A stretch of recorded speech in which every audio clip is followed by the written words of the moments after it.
Hi guys! Welcome back sa ating channel at sa ating Facebook page. Ngayon ay sasakay po tayo ng PNR galing San Pablo papuntang Lucena. Ayan, nandito na po tayo sa San Pablo Station at pagdating po natin dito mga 11 AM ngayon at nakapila po ang lahat. Hinihintay yung train na darating. Ayan, mahaba-haba na din yung pila. At sa wakas guys, dumating na yung hinihintay natin, yung train. Pero nakapila pa rin kami. Kasi line by line yung papasok sa train. Ayan, yan po yung PNR po. Galing Lucena po yan.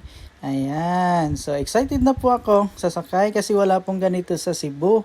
Ayan, at kasama ko ka pala yung aking mga anak. Ayan, papasok na po tayo guys, San Pablo Station. Ito yung PNR train. Ayan, yung paloob. Ito.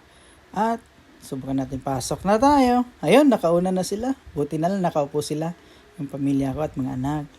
Subukan natin magala pupunta doon kung anong meron doon. At marami talagang tao guys. Kasi excited din silang sumakay. Biruin mo, 50 pesos lang ang biyahe papuntang Lucena galing San Pablo. Ayan. At yun nga, nagtawag na yung konduktor para aalis na daw tayo. Naghihintay na lang kami at alis sa train. Ayan, nag-last call na si Kuya. Last call na siya kung mayroon pa bang sasakay. At maya-maya guys,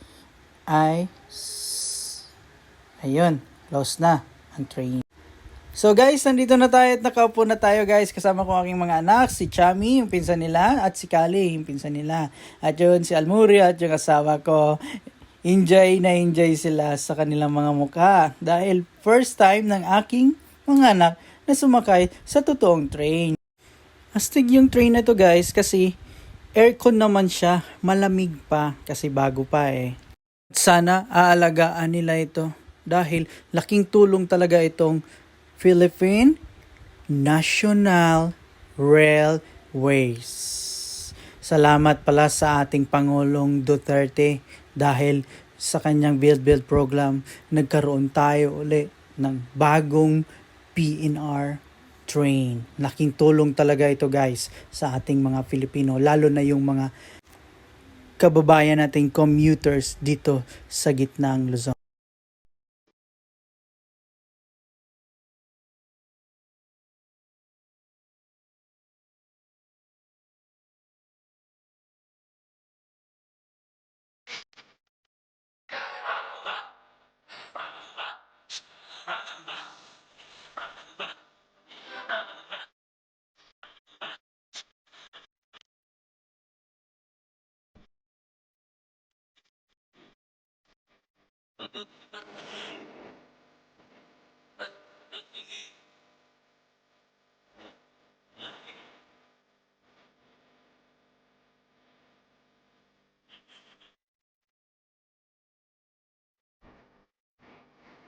At sa wakas, nakarating din tayo sa Lucena City or Lucena Station.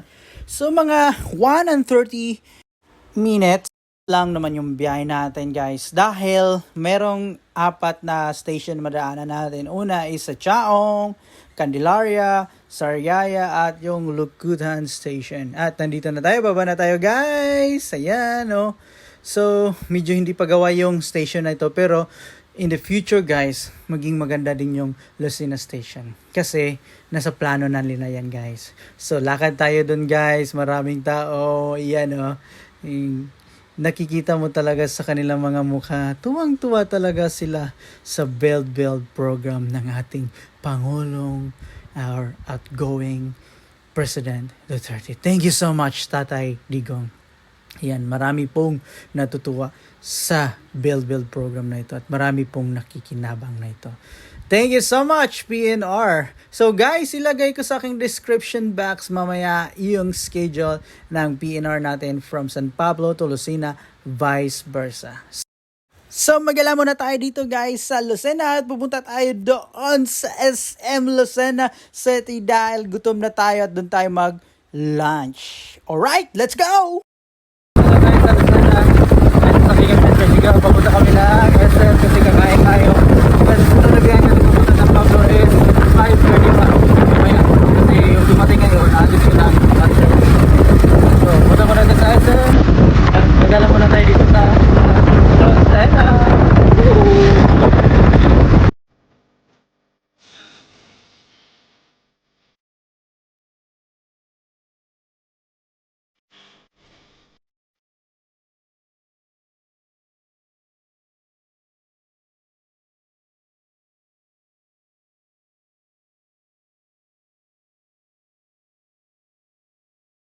At sa wakas, nandito na tayo sa SM Luceno guys at papasok na tayo at maghanap tayo ng kainan.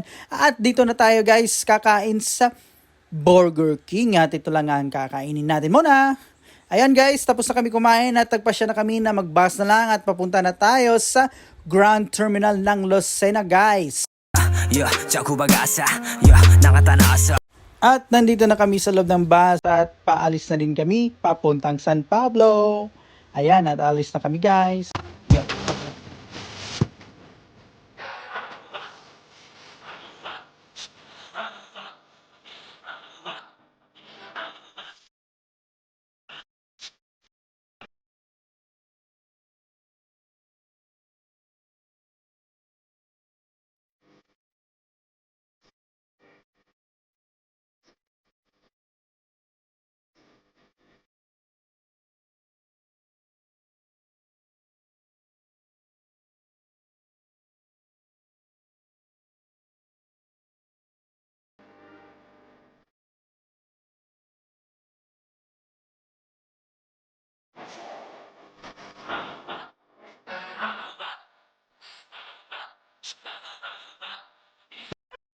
So yun na guys, nandito na tayo guys at nakarating na tayo at astig yung experience natin no, na PNR, Philippine National Railway from San Pablo to Lucena. Nakadesisyon kami guys na na lang kami, mag-bus na lang galing Lucena papunta dito San Pablo kasi 5:30 pa kasi yung schedule ng PNR galing Lucena papunta dito sa San Pablo pabalik. Alright, so may mga bata kasi may dala kaya hindi na makapaghintay ng 5:30. So nandito na kami sa amin guys at nag-bus na lang kami at sulit nga yung biyahe natin dahil napakamura po yung pamasahe ng train talaga.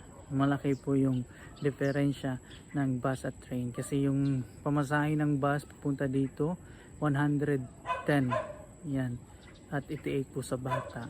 So napakalaking tulong po yung train na yan at maraming salamat po kay Tatay Digong dahil po sa kanyang build program. Laking tulong po ng PNR po yan. Salamat po President Duterte.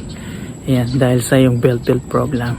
At sana po ay may pagpatuloy po yan ng ating bagong Pangulo ngayong BBM. Alright, so yun po yun guys, yung experience po natin at ilagay ko po sa aking description yung schedule ng train po from San Pablo to Lucena at vice versa po. Salamat po sa pagpunood at huwag kalimutan mag-subscribe na po kayo sa aking YouTube channel at follow po sa ating Facebook page, Jolo Carmelotes. Paalam!